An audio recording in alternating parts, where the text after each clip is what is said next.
라디오 10시 뉴스를 마칩니다. 지금까지 아나운서 김현태였습니다. KBS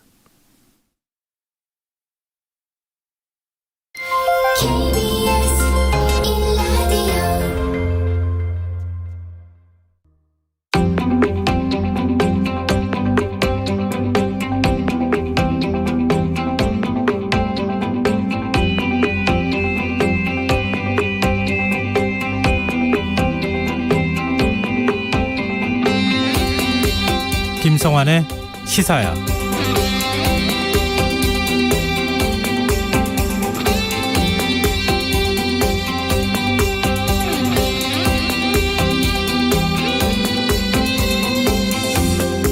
지금 잡지 못하면 전국 대유행의 위험이 크다. 이번 주말 또 한 번 고비를 맞는 게 아닌가 하는 두려움이 있다. 오늘 방역당국자들의 입에서 나온 말입니다. 김부겸 국무총리는 코로나19 긴급 담화문까지 발표했는데요.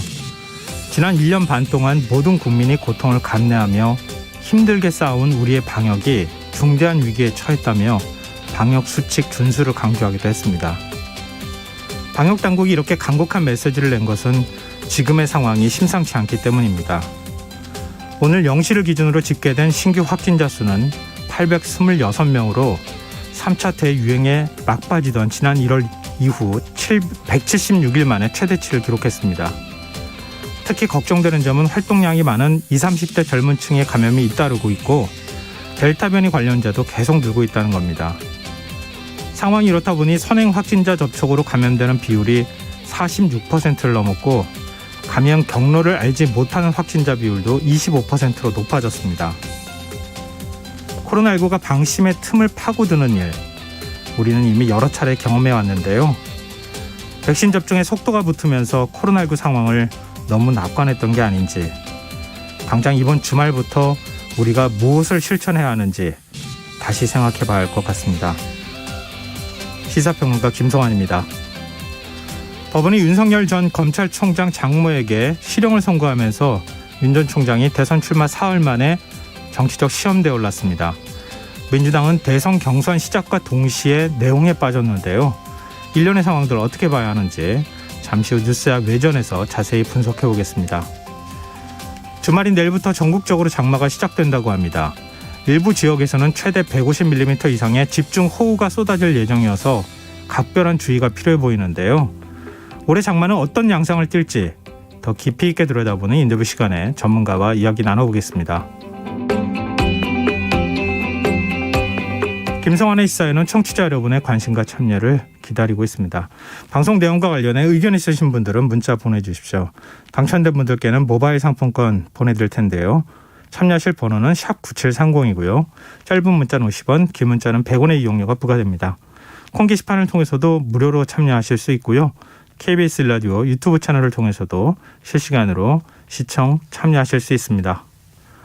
KBS 라디오 김성환의 시사야. 그럼 지금 시작하겠습니다.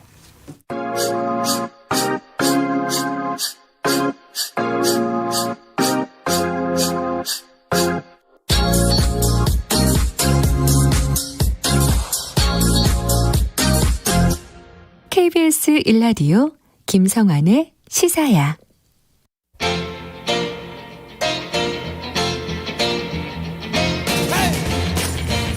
한 주 동안 있었던 뉴스 가운데 우리가 조금 더 깊이 들여다봐야 할 이슈를 짚어보는 시간입니다. 뉴스야 외전. 오늘 김민하 시사평론가 모셨습니다. 안녕하세요. 안녕하세요. 아니 왜 두 명이다 이었다가 한 명밖에 소개를 안 하느냐 이렇게 생각하실 수 있을 것 같은데 김 평론가는 알고 있죠 이유를?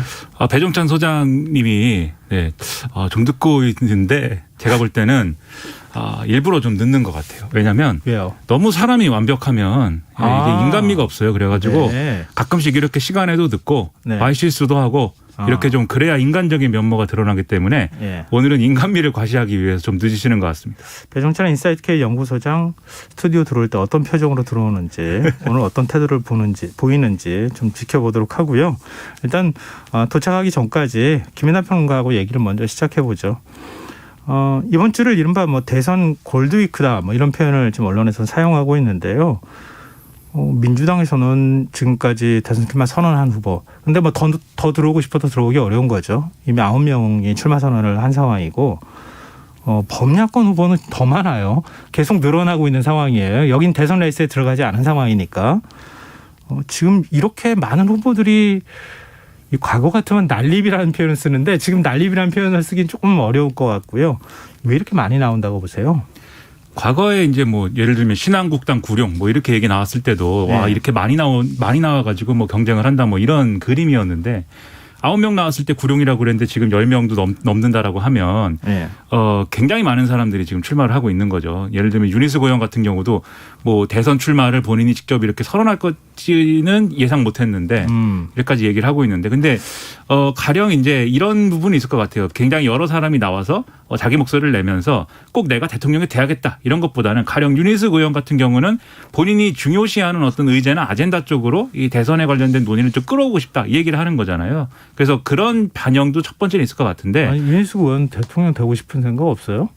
본인의 메시지를 제가 분석해 볼 때는 네, 왜냐하면 그런 평론가의 분석인 거죠. 그렇죠. 네, 그러한 이제 목소리를 냈기 때문에 그러한 의도가 더 큰 것 같다 이런 생각을 했고 가장 중요한 문제는 이 여야 통틀어서 1등 후보들, 그러니까 가장 센 후보들이 사실 여러 가지로 불안한 부분들이 남아있기 때문에 이 상황을 정치 상황을 주도할 수 있는 그런 후보가 아니라는 점에서 어떤 대안이라든지 이런 것들이 좀 혼란스럽게 모색이 되고 있는 그런 상황의 반영이다 이렇게 생각이 됩니다.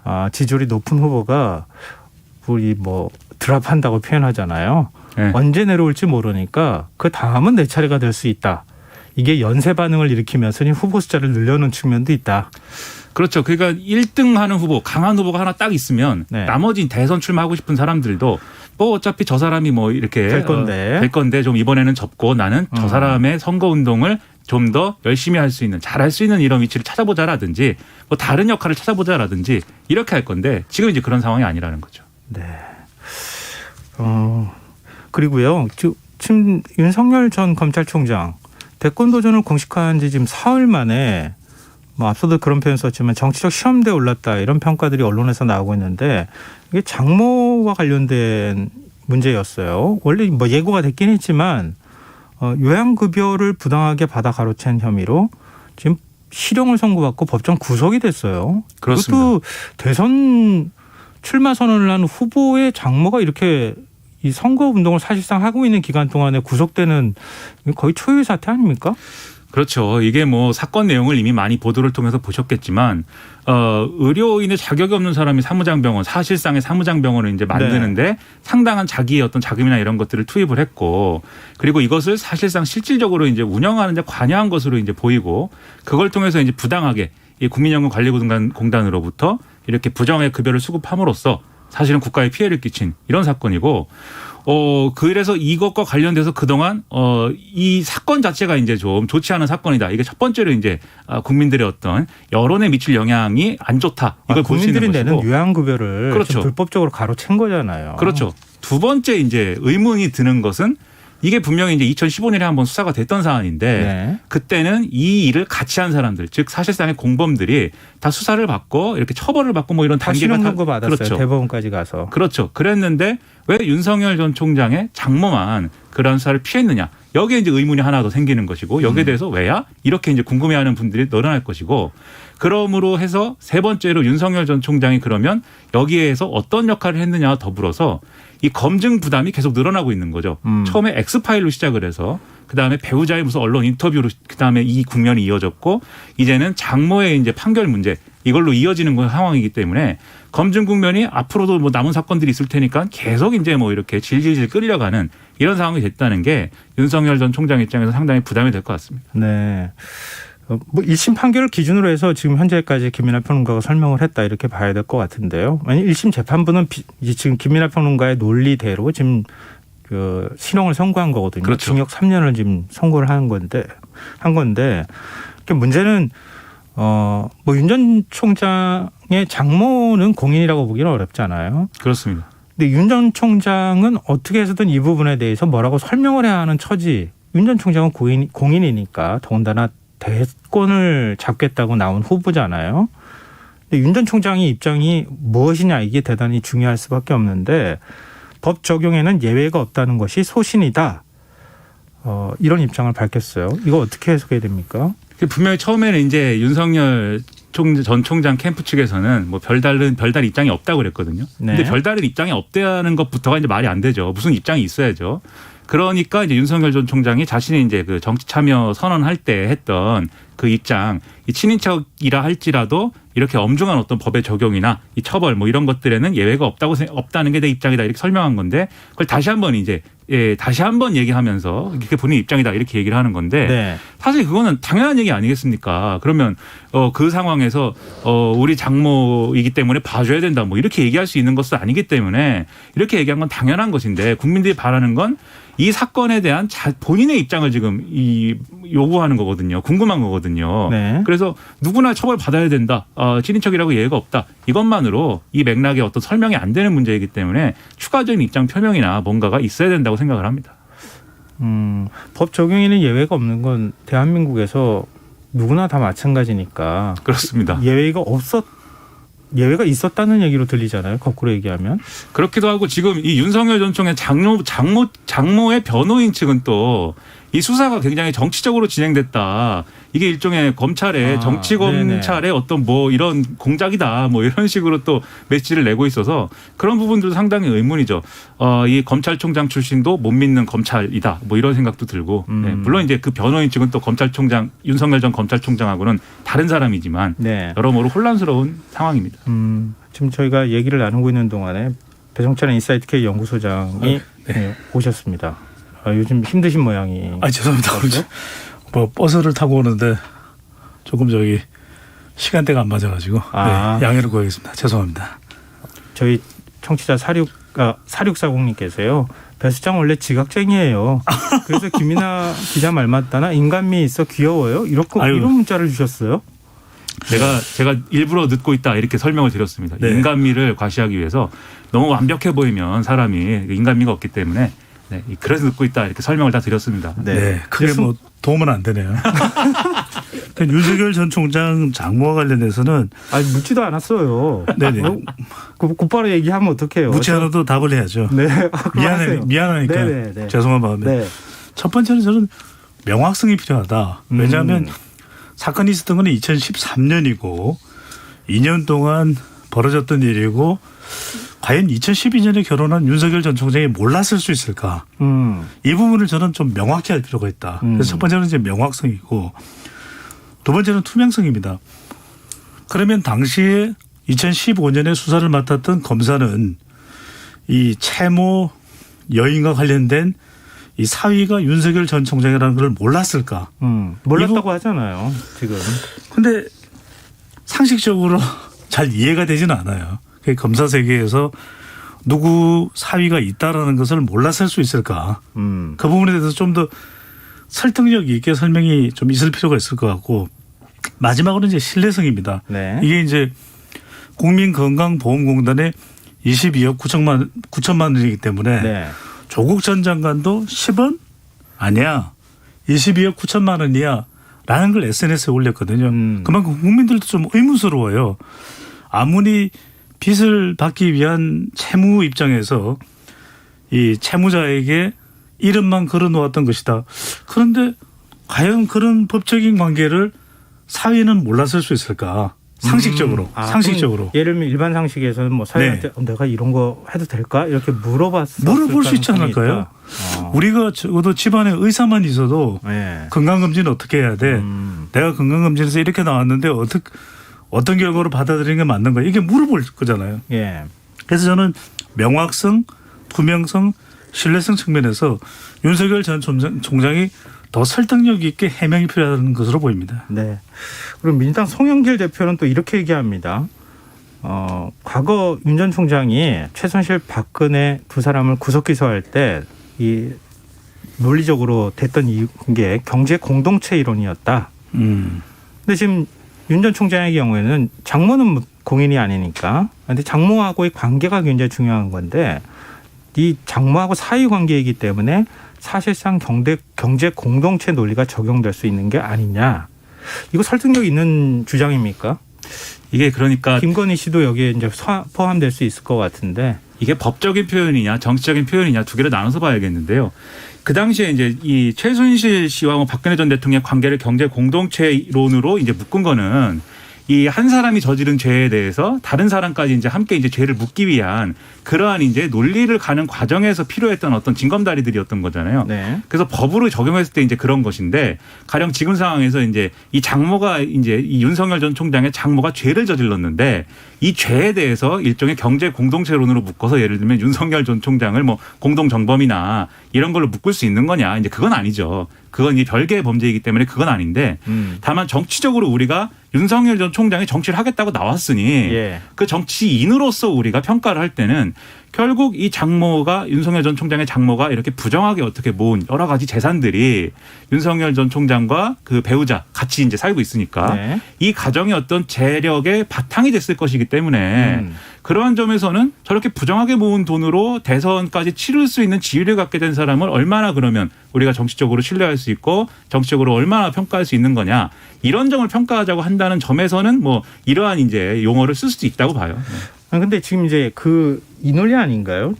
송 대표가 얘기한 게 예를 들면 요양급여를 부당한 방법으로 가져갔다, 편취를 하거나 이렇게 했다고 하면 그 돈이 예를 들면 김건희 씨한테로 갔다가 윤 전 총장이 처음에 검찰총장 그 인사청문회 나왔을 때는 2천만 원 정도밖에 재산이 없다고 하다가 그렇죠. 지금 재산을 70억이 넘는 재산을 신고했는데 이렇게 돈으로 묶인 관계라고 하면 그냥 사인을 우리가 검증하자는 게 아니라 윤 전 총장을 검증할 때 장모를 검증할 수밖에 없는 상황이 됐다. 이런 논리를 얘기하는 거 아닙니까? 그렇죠. 이게 의혹을 조장하는 것이 아니라 윤석열 전 총장이 지난 6월 공직자 재산 공개에서 71억이 넘는 재산이거든요. 그렇다면 윤 전 총장의 명의로 된 것은 거의 2억 조금 넘는 돈의 남짓하고 69억 가까운 돈이 김건희, 그 본명은 뭐 개명을 했다 그래요. 김명신이었는데 김건희로 개명을 했다고 하는데 네. 그건 뭐 중요한 게 아니고 뭐 개인이 선택할 수 있는 건데 그럼에도 불구하고 어떻게 재산을 형성했느냐 이 부분에 대한 이제 명쾌한 설명이 필요하겠죠. 왜냐하면 이것이 이른바 장모하고 의혹을 받는 다른 의혹들이 있거든요. 도이치모터스 조작 의혹도 있고 이건 의혹입니다. 아직까지는. 네. 그렇다면 적어도 이 국민건강보험재단에서도 보험공단에서도 이 돈이 22억 9천만 원이 회수가 돼야 될 거 아니에요. 네. 저도 이제 판결문은 정확하게 하지 못했고 주변에 있는 법조인에게 좀 전화를 해봤어요. 정확하게 그러면은 22억 9천만 원 중에서 얼마를 이 윤석열 전 총장의 장모인 최모 씨가 가져갔느냐, 받았느냐, 근데 잘 모르겠다 그러더라고요. 판결문 내용을 확인하기 전까지는 이게 이제 국민들이 관심을 가지는 부분이거든요. 근데 이제 장모인 최모 씨는 계속 하는 이야기가 빚을 받아내기 위해서 명의만 올렸다라고 얘기를 하는데 정작 네. 국민건강보험공단으로부터 받는 돈은 국민의 돈이에요. 세금이거든요. 그런데 2013년이면 2012년 3월에 결혼했던 윤석열 전 총장이 과연 몰랐을까? 네, 이런 부분들도 좀 규명을 할 필요가 있는 것이죠. 근데 이제 뭐 이 문제를 그렇게 너무 오래 얘기할 그거는 아닐 것 같은데요. 얘기를 좀 정리를 해서 얘기를 좀 해주셨으면 좋겠는데 예를 들어 윤 전 총장의 부인이 지금 수사 중인 사안들이 있잖아요. 윤 전 총장 부인이 예를 들어서 기소를 당하거나 아니면 유죄 판결을 받았다는 것하고 장모가 지금 법정 구속되거나 이렇게 했던 거는 좀 다른 차원의 문제 아니냐 이런 목소리가 나오기도 하고요. 이제 그 구분해서 생각해야 된다는 거죠. 근데 지금 김건희 씨와 관련돼서 명확하게 어떤 혐의가 드러난 것은 아니기 때문에 뭐 검찰이 수사 중이긴 하지만 그리고 국민의힘 이준석 대표는 또 이렇게 얘기합니다. 대한민국은 연좌를 하지 않는 나라이기 때문에 국민이 판단할 것이다.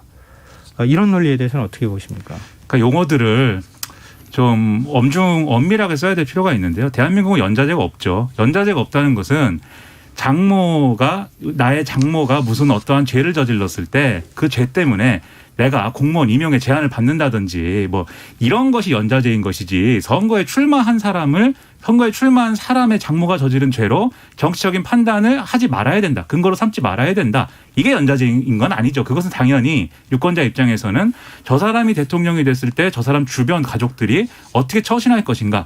그걸 이제 판단하고 나름대로 예상해서 이 지지 논리를 결정할 수밖에 없는 거 아닙니까? 네. 그렇기 때문에 이준석 대표의 이 얘기는 뭐 연좌라는 말을 굳이 쓰긴 했지만 뭐 정확한 어떤 의미로 쓰는 단어는 아닌 것 같고요.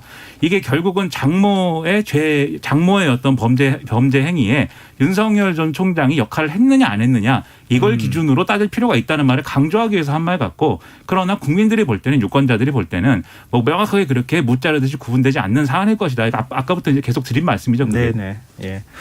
그러면은 짧게 한 말씀 드려도 되나요? 그러니까 짧게 해주세요. 네네.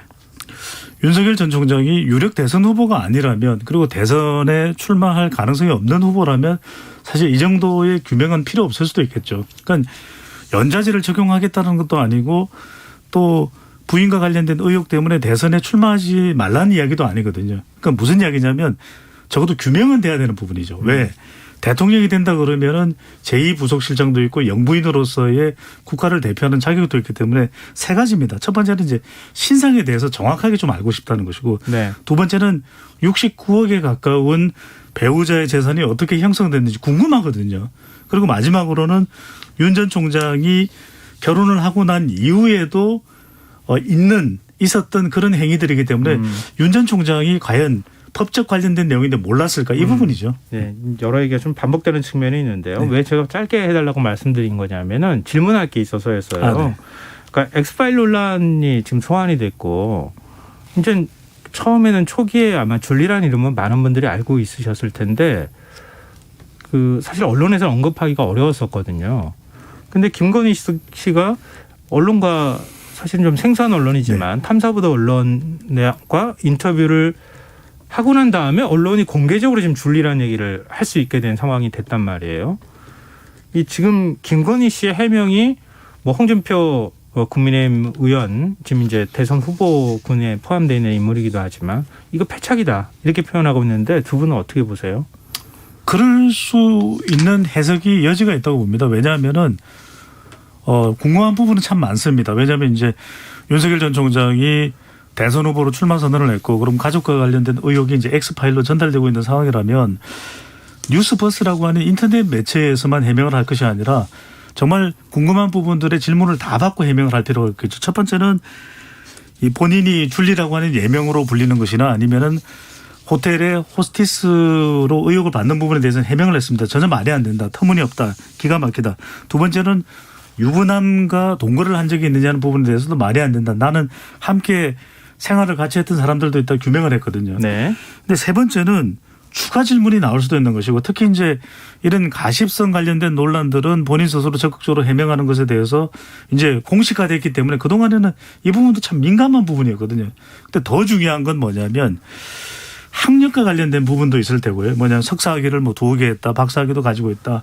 그 부분의 공개되면서 상당히 또 의혹이 논란이 됐던 부분도 있어요. 또 하나는 이제 재산 의혹 부분입니다. 그러니까 이것이 이제 본인의 어머니인 채모 여사와 관련됐던 부분들, 그리고 주가 조작과 관련된 부분들, 이것을 또 남편과 관련된 의혹이 나타나는 부분도 있습니다. 물론 이건 규명이 돼야 되겠죠. 이 부분에 관련된 질문을 받고 해명한 부분이 있는 건 아니거든요. 그런 면에서는 가십성 논란보다도 더 중요한 것은 우리가 도덕성 이야기를 하고 공정성 이야기를 하고 있거든요. 이 부분에 대한 해명이 우선이겠죠. 네. 김민하 평론가는 이걸 지금 질문하고 싶은데요. 그러면은 지금 윤 전 총장이 이른바 이제 자신의 가족과 관련된 의혹에 대한 해명하는 태도, 또 발언, 그리고 지금 부인 김건희 씨가 언론과 인터뷰를 하면서 본격적으로 오히려 검증의 무대에 올라서는 이런 모습들, 전략이 과연 국민들한테 어떻게 비춰질 것이냐, 윤 전 총장 지지율에 어느 정도 영향을 미칠 것이냐, 이게 관심 아니겠어요? 그렇죠. 본인이 정치 참여 선언을 할 때는 어쨌든 팩트에 근거해서 이제 문제 제기를 하면 거기에 대해서는 답을 하겠다 이렇게 얘기를 했고, 그런데 이제 근거가 없이 제기되면 그것은 이제 마타도이다라고 얘기를 했는데, 저는 뭐 근거 없이 떠돌아다니는 얘기에 대해서 굳이 대응할 필요가 없다는 것은 첫 번째로 뭐 이해할 수 있습니다. 그건 있을 수 있는 태도인데, 언론이 보도하는 것 중에는 근거를 갖춰서 보도하는 것들이 있고, 이번에 이제 이 장모 사건도 그런 거잖아요. 결국은 재판에서 확인이 된 거잖아요, 이제. 그러면 여기에 대해서는 답을 해야죠. 이 답을 제대로 하지 못하는 것에 대해서 분명히 국민들이 보면서 이게 답을 저렇게 원론적인 얘기만 반복하는 게 결국은 여러 가지로 해명이 어려운 문제들이기 때문이 아니냐 이렇게 생각할 여지가 굉장히 커졌고 이게 일종의 그 지지율에 미칠 영향도 저는 분명히 있을 거라고 보는데 지금은 어쨌든 출마 선언한 직후에 이제 이 좀 지지율이 조금 올라간 부분들이 있지만 하지만 이제 검증 국면이 되면서 이렇게 해명을 못하게 되면은 애초에 윤석열 전 총장에 대한 이 보수 유권자층의 지지 논리가 윤석열 전 총장이 너무 좋다. 이 정치적으로 사랑한다. 이게 아니에요. 윤석열 전 총장이 나올 때만 정권 교체가 가능하다. 이 논리로 지금 지지를 하고 있거든요. 네. 그런데 지지율이 하락하고 예를 들어서 이 여당 이제 유력 후보와의 1, 2 지지가 바뀌고 이런 과정이 일어나면 당연히 보수 유권자 내에서도 윤석열 전 총장 카드로는 불안한 거 아니냐. 그리고 애초에 좀 마음에 안 들었다. 전직 대통령들 막 감옥에 넣고 그런 얘기들이 다시 점화가 되면서 대안론으로 갈 수 있는 어떤 여지가 생기기 때문에 윤석열 전 총장의 입장에서는 이 검증 국면을 어떻게 제대로 해명하고 돌파할 건지가 지금 당장의 어떤 과제이다 이렇게 볼 수가 있겠습니다. 지금 매일경제 MBN이 공동으로 네. 여론조사 전문기관 RN서치하고 여론조사한 결과가 나온 게 있죠. 그 X파일이 지지 후보 결정에 어느 정도 영향을 준다고 생각하느냐 이렇게 질문을 던진 것으로 알고 있는데 네. 그 결과가 어떻게 나왔습니까? 네, RN서치 조사 결과인데 의뢰기관은 방금 전에 김성환 진행자께서 말씀을 주셨고 지난 28일부터 이제 30일까지 실시한 조사이기 때문에 29일 윤석열 전 총장이 출마 선언을 했죠. 그러니까 출마 선언 이후의 영향력은 이제 부분적으로 포함이 된 것입니다. 자세한 사항은 조사기관의 홈페이지에서 확인 가능한데 양자 대결 결과를 붙여봤더니 윤석열 전 총장 41.4%, 이재명 경기지사 34.7%로 나타났고요. 중요한 질문은 이 질문입니다. 소위 X파일이 지지 후보 결정에 어느 정도 영향을 준다고 생각하는 질문에 대해서 전체 응답자 중 절반 가까이 48.5%는 영향이 있다라고 답변을 했습니다. 그러니까 아직까지는 이 윤 전 총장이나 이재명 지사 그러니까 두 사람 모두에게 이 X파일과 관련된 결과는 영향을 줄 수가 있겠죠. 그런데 아직까지는 파격적으로 영향을 주지는 않는 결과로 나타났는데 그래도 48.5%는 아주 큰 비중이거든요. 그러니까 뭔가 그렇죠. 규명되면 영향을 줄 수도 있다. 이런 향후의 영향으로 이해를 할 수도 있는 부분. 이런 부분도 고려해야 될 것 같아요. 네. X파일이 그렇죠. 영향을 주냐 이렇게 물어봤는데 X파일 내용이 뭔지 모르거든요. 사실 지금. 네네. 이런저런 의혹은 보도가 된 부분이 네. 조금은 있지만 그것도 같이 봐야 되는 결과라고 생각을 합니다. 세부적인 내용을 물어봤으면 조금 다른 반응이 나왔을 가능성도 있다 이런 말씀이신데 그렇죠. 지금 그 가상 대결 결과로 보면은 X파일과 관련되는 의혹이 직접적인 어떤 여론사 지지도에 영향을 미쳤다고 보기는 어려울 것 같긴 한데 추후에 과연 이런 것들이 어떻게 반영이 될지 이런 건 좀 추가로 지켜봐야 되지 않을까 싶네요. 짧게 한 가지만 더 추가를 드리면 기존의 윤석열 전 총장을 강력하게 지지하던 지지층들의 속성을 보면은 반문 정서에 입각해서 윤 전 총장을 지지하고 있고요. 그리고 당장 바꿀 생각은 없을 수도 있습니다. 기존에 적극적으로 지지하던 정권. 그런데 영향을 받는 쪽은 아무래도 중도층이나 MZ세대. 만 18세 이상 2030 세대는 뭔가 명쾌하게 규명되지 않으면 지지 의향을 바꿀 수도 있거든요. 네. 이 부분이 이제 중요한 앞으로의 포인트다. 계층이 되겠죠. 네, 알겠습니다. 이 부분에 대해서는 여기서 좀 가름했으면 좋겠고요. 지금 여러분께서는 KBS 1라디오 김성환의 시사회를 듣고 계십니다. 뉴스와 외전. 오늘은 김민아 시사평론가, 배종찬 인사이트K 연구소장 두 분 패널과 함께하고 있습니다. 여권 얘기도 좀 해봤으면 좋겠어요. 네. 민주당이 조국 흑서 저자인 김경률 회계사를 대선 후보 면접관으로 선정했다가 취소했다고 하는 일이 알려지면서 일부 대선 후보들은 지도부 사과, 대선 기획단 사퇴까지 주장하고 있는 상황입니다. 이런 상황 어떻게 보고 계세요? 먼저 김민하 평론가 얘기해 주실래요? 일단 김경률 회계사라는 분이 이른바 이제 조국 흑서를 쓴 사람 중에 하나다. 그리고 조국 전 장관 일가의 사모펀드 의혹에 대해서 계속해서 이제 문제 제기를 해온 사람이다. 이런 맥락이 있는 건데 저는 이분의 주장과 이분의 존재를 이렇게 감당을 못할 거였으면 애초에 면접관으로 선정을 하지 말아야 된다고 저는 생각을 하고요. 첫 번째로. 네. 두 번째로 그런데 선정이 됐다는 얘기가 이미 언론을 통해 나오고 이랬으면 그걸 과연 이렇게 이낙연, 정세균 두 후보가 공개적으로 반발하고 거의 경선을 보이콧할 것처럼 이렇게 반대하는 모습을 꼭 보여줬어야 되는 거냐. 저는 이것이 상당히 의문입니다. 네. 왜냐하면 내부적으로야 뭐 이것에 대해서 문제 제기를 할 수 있지만 김경률 회계사가 나와서 이 대선 후보들에 대한 이 면접 이런 걸로 경선 과정을 이끌어가면 과연 그 경선이 무슨 파탄이 나는 것인가. 김경률 회계사가 여러 가지 사실에 맞지 않는 주장을 했다고 하는데 그런 주장을 하면 거기서 그럼 다 반박하고 바로잡고 하는 과정 자체가 어떤 경선의 내용이 될 수도 있는 거 아닙니까? 그럼 과잉 반응을 보이고 있다. 저는 그래서 정세균, 이낙연 후보가 이게 첫 번째로는 뭐 말씀하신 대로 어떤 감정적인 과잉일 수도 있는데 두 번째로는 이 김경률 회계사로 상징되는 이른바 조국 흑서라든지 조국 전 장관에 대한 문제 제기를 하는 이런 목소리에 대해서 본인들이 굉장히 반대하는 모습을 또 보여주는 게 목표인 점도 있을 것이 저는 이렇게 봅니다. 네. 저는 네, 조금 예. 경선 면접단으로 선임을 한 것 자체가 이해가 잘 안 돼요. 왜냐하면 경선이라는 것은 지극히 공평타당해야 되거든요. 그런데 네. 자칫 잘못하면 조국 흑서가 부각이 될 수도 있는 것이고 얼마만큼 공정하게 면접이 진행될지도 의혹이 있을 수 있고 논란이 될 수 있는 부분이거든요. 그렇다면 그렇다면 거꾸로 생각하면 민주당이 네. 이렇게 중도 확장성이나 이런 것들을 추구하고 있습니다. 그렇죠. 좀 봐주세요. 이런 거 가져가려고 그랬던 거 아니에요? 그 김행크께서 말씀하신 부분의 이유를 들더라고요. 왜냐하면은 경선기획단에서도 김경률 회계사를 염두에 뒀던 것도 바로 다양한 목소리를 네. 듣기 위한 것이다. 그런데 왜 김경률 회계사만 해당이 됩니까? 다른 유능한 사람들 많습니다. 누구든지 그런 역할을 할 수 있는 사람을 선정할 수가 있는 것이죠. 그런데 왜 유독 논란이 되는 인물을 선정할 이유도 없는 것이고 벌써 이 경선에 참여하는 이 이낙연 또 정세균, 추미애 후보가 반발하고 있거든요. 네. 그럴 이유가 없는 거죠. 최근에도 경선 일정 때문에 논란을 겪었잖아요. 저는 이게 첫 번째로는 경선 면접단은 객관적이고 독립적이고 당위성이 있어야 된다고 봅니다. 두 번째로는 그 경선 면접단이 두 번의 경선 면접을 하거든요. 네 번의 토론이 있고 상당히 영향을 미칠 수 있습니다. 당원조차 바라지 않는 경선 면접위원을 왜 선정하죠? 그럴 이유는 없는 거죠. 명분도 부족하고 마지막으로는 실효성입니다. 그러면은 지금 경선 단계부터 조국 전 장관 이야기를 묻고 답하고 이래야 되는 겁니까? 네. 이건 아니거든요.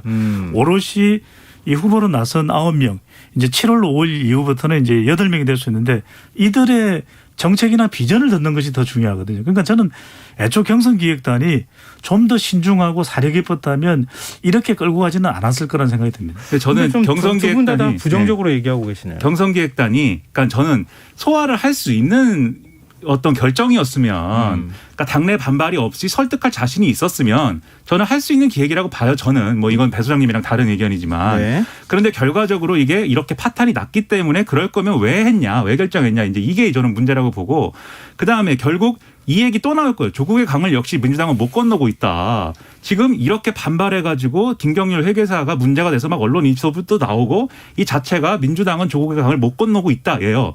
반대편에 뭐가 있냐면 국민의힘은 이준석 대표가 탄생을 해갖고 이준석 대표가 대변인 뭐 면접 보고 이런 과정에서 이철희 정무수석한테 와서 심사해달라고도 하고 네. 대구에 가가지고 박근혜 대통령 탄핵은 정당했다고 하고 이렇게 얘기할 수 있는 그러한 세력이 된 것처럼 보이는데 지금 민주당은 당원들이 원하지 않는다 그리고 대선 후보들이 반발한다 이렇다는 이유로 가장 지금까지 이 정권에서 여러 사람들에게 어떻게 뭐 실망을 안기고 논란이 되고 뭐 했던 이 사안에 대한 어떤 검증 내지는 입장 표명 이런 것들을 하지 말자는 쪽으로 이제 경선 분위기를 가져가는 게 네. 국민들 눈에는 어떻게 보이겠느냐. 저는 경선 과정도 국민들의 어떤 판단 근거 중에 하나일 텐데 네. 그게 어떻게 보이겠느냐. 이 점에서 이렇게 후보들이 공개적으로 강하게 반발하는 것이 과연 도움이 되겠냐 이게 의문이라는 거죠. 저는 한 가지만 꼭 추가하고 싶은 네. 게 뭐냐면 김경률 회계사를 선정한 것이 보이기 위한 것이었을까요? 그러니까 저는 꼭 필요하다면 했어야 되겠죠. 그리고 꼭 필요하다면 후보들도 마다하지는 않았을 겁니다. 그런데 이게 시간이 참 촉박하고 참 중요한 게 이제 7월 11일까지 토론 4번 있고 경선 면접단에 질문도 2번 있고 그렇다면 저는 꼭 굳이 이렇게 할 필요는 있었을까? 더 능력을 발휘할 수 있고 경선 면접단으로서 선거 질문을 할 수 있는 사람이 없습니까? 그런 건 아니었을 것 같거든요. 그렇다면 저는 적어도 이 경선 기획단이 좀 더 신중하고 사력 있고 어떻게 하면은 좀 더 당원들의 마음을 하나로 모을 수 있는 선택을 좀 더 신중하게 고민했었어야 된다고 봅니다. 근데 지금 민주당 입장에서 나름 경선 흥행도 좀 해야 되고 그리고 국민의 비판 여론을 좀 듣는 모습도 보여줘야 할 필요가 있고 그래서 아마 경선기획단에서 구상을 한 게 아닐까 그런 생각이 드는데 두 분이 이제 굉장히 비판적인 입장 주셨지만 아니 저는 이런 질문을 예, 하고 싶은 게 그러면 경선 면접단 위원으로 국민의힘 의원이나 진중권 전 동양대 교수나 이런 분들을 선정하는 것이 더 효과적인가? 그렇지는 않을 수도 있는 것이죠. 저는 굳이 안 될 건 없다고 봐요. 안 될 건 없는데 결과적으로 논란이 됐으니 결과적으로 왜 했냐라는 질문이 나올 수밖에 없다는 거죠. 어쨌든 뭐 막 시작하려고 하는데 벌써부터 논란이 돼버려서 오히려 김이 빠진 거 아니냐. 언론에서 굉장히 좀 부정적으로 지금 보도를 하고 있는 상황이라서. 그러니까 조금 더 정교했으면 네. 좋겠어요. 이런 부분들이. 그렇게요. 뭐 민주당이 하여튼 의도가 잘 안 맞아 떨어지는 건 현재로서는 뭐 드러난 현상으로 보면 그런 것 같다는 생각이 듭니다. 마지막으로 이재명 경기지사 얘기를 좀 물어보고 싶어요. 지금 어제 이제 대권 출마 선언하지 않았습니까? 어떤 의견을 표명하는 방식 뭐 이런 것들 여러모로 하여튼 윤 전 총장 기자회견하고 대비가 됐다 이런 평가가 나오고 있는데 이 지사의 전략 어떤 게 담겨 있다고 보십니까?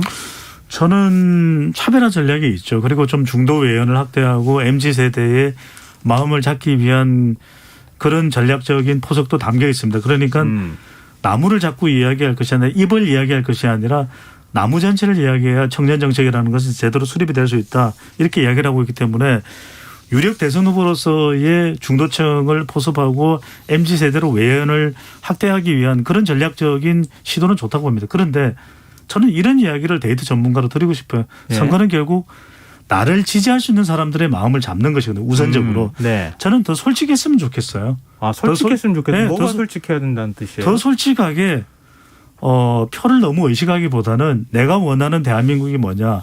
그러니까 앞서 있는 후보이기 때문에 중도층도 고려해야 되겠고 그러니까 경선 면접단과 관련해서도 좀 불협화음이 나니까 오히려 뭐 김경률 회계사도 가능한 것 아니냐라는 뉘앙스의 발언을 했다라는 것은 그렇다면 좀 더 중도 쪽으로 좀 더 외연을 확대하기 위한 발언일 수는 있겠지만 자칫 저는 이게 일종의 패착으로 갈 수도 있는 그런 이 시도일 수도 있다라고 생각을 하거든요. 오히려 사람들의 마음은 이재명 지사가 무엇을 이야기하고 싶은지를 알고 있을 거예요. 그렇다면 좀 더 솔직하게 나는 어떤 대한민국을 과감하게 가져가겠다. 너무 표의식하지 않고 말해도 좋을 듯합니다.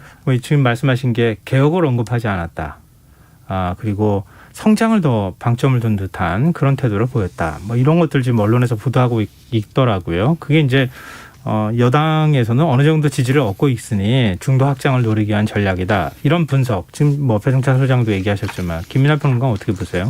저는 뭐 김경률 회계사에 대한 입장이 그렇게 뭐 비겁한 입장 같지는 않고요. 왜냐하면 김경률 회계사라는 사람 하나의 여당 집권 여당이 이렇게 휘둘려가지고 난리가 나고 이게 저 솔직히 이해가 안 되기 때문에 오히려 네. 이재명 지사처럼 담대하게 갈 수 있는 거 아니냐 이런 얘기 할 수 있다고 보고 그다음에 출마 선언의 이제 형식과 내용은 이런 건 있는 것 같아요. 이제 언론은 좀 더 중도적으로 다가서고 있다. 그다음에 성당에 훨씬 더 방점을 찍고 있다. 그다음에 규제 합리화라든지 뭐 이런 단어를 동원해서 기존에 이제 어쨌든 주류 정책하고 좀 맞춰가려는 시도이다 이렇게 해석을 하는데 그런 차원이 있는 것 같습니다. 과거에 이재명 지사의 이미지라는 것은 막 들이받고 자기가 좀 어떻게 보면 그런 것들이 좀 가볍게 보일 수도 있고 자기가 이제 도전자일 때는 그런 어떤 좀 역동성이 부각이 될 수 있었는데 그 이제는 고구마대 사이다 논쟁이 있었잖아요. 그렇죠. 이재명 그렇죠. 사이다. 뭐 그렇습니다. 근데 이제 1등 후보가 되다 보니까 자기가 사이다를 하고 싶어도 사이다를 할 대상이 이제 좀 없는 부분도 있는 거죠. 그래서 제가 볼 때는 안정성을 이번에는 충분히 보여줘야겠다. 이번에 어쨌든 재수를 하는 거 아닙니까? 어떤 면에서는 네. 안정감을 보여줘야겠다는 이제 그러한 보관으로 지금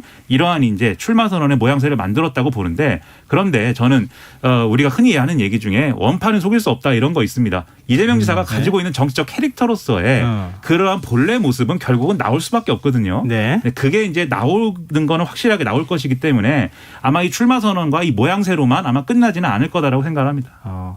이 배종찬 소장님께 그거 네. 여쭤보고 싶어요. 그동안에 이제 이 지사와 관련돼 있는 뭐 가족과 관련된 문제 많이 나왔잖아요. 네. 뭐 선거법 위반 혐의도 역시 마찬가지로 법 차원에서 보면 면죄부를 받았다 이렇게 볼 수 네. 있겠지만 아직도 그걸 기억하시는 분들이 많이 있거든요. 그럼요. 이 지사에게는 상당히 부정적인 요인으로 앞으로 작용할 거라고 보십니까? 전 그럴 수도 있는데 아닐 수도 있다라고 봐요. 왜냐하면 솔직하게 이야기하는 게 지지층들에겐 더 와닿을 수 있다고 보고 어머니에게 욕설하고 폭행하는 형님과 형수에 대해서 하면 안 되죠. 그럼에도 불구하고 이재명 지사가 첫 상견례 자리에서 9명의 후보와 함께 있는 자리에서 정말 나는 지금 생각하면 안 해야 되는데 어쩔 줄 모르겠다라고 이야기한 부분에 대해서는 저는 이재명 지사가 속마음을 그대로 내보였다고 생각하는데 한마디만 짧게 말씀드리면 왜 이재명 지지층이 있을까요? 2016년 17년 촛불 민심 때 이런 이야기를 했어요. 왜 성남시장이 광화문에 와서 이렇게 이 사람들과 함께 하느냐. 그때 이재명 지사가 했던 이야기 이보다 나빠질 수 있습니까? 저는 그 매력과 공감도를 솔직함을 잃는 순간 이재명 지사도 한계에 봉착될 수가 있는 거죠. 이재명 지사 성대모사는 좀 연습해야겠어요. 자제하겠습니다. 네, 앞으로 좀 연습을 좀 해주세요. 네. 이 김민하 평론가께는 지금 시간은 그렇게 길게 남지는 않았지만 지금 이 지사 고향이 경북 안동이잖아요. 이른바 이제 보수의 뭐 성지다, 텃밭이다, 뭐 이렇게까지 표현되는 곳인데 제가 안동 출신이란 말이에요. 이 전체적으로 대권 구도에 나중에 가가지고 득표 전략이나 이런 것까지 포함해서 볼 때 좀 영향을 미칠 거라고 보세요. 일단 대구 경북 사람들이 뭐 이재명 지사가 대구 경북 출신이라는 이유만으로 안동 출신이라는 이유만으로 이제 지지하지는 않겠죠. 그런 차원은 아니지만 사실은 근데 전통적인 이 민주당의 이 대선 후보 논리가 있지 않습니까? 소위 말하는 영남 후보론 뭐 이런 것이 있는데 그런 맥락에서는 마이너스인 건 또 아니기 때문에 그런 점에서는 어쨌든 기본적인 어떤 확장성이나 이런 것들은 있다고 봐야 되겠지만 특별히 TK에서 뭐 엄청난 이게 뭐 기대가 모아질 것이다. 그렇게는 보기 어려울 것 같습니다. 네, 알겠습니다. 배 소장도 할 말 혹시? 그러니까 이제는 영남에서 민주당 후보를 밀어줄 수 있고 또 호남에서도 보수 야권 후보가 유의미한 지지를 받는 이른바 새로운 지역주의가 만들어지고 있는 걸로 보입니다. 네, 꼭 그런 지역주의는 좋은 거 아니에요? 그럼요. 저는 바람직한 지역주의라고 봐요. 지지받는. 네. 예. 그러니까 서로 상대가 어떤 사람으로 결정되느냐에 따라서 그런 네. 모습들이 나타날 가능성이 이념에 있다. 묻지마 또 예. 지지에 매몰되지 않는 바람직하다고 봅니다. 네, 알겠습니다.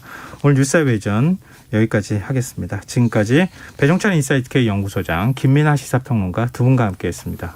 오늘 말씀 고맙습니다. 감사합니다.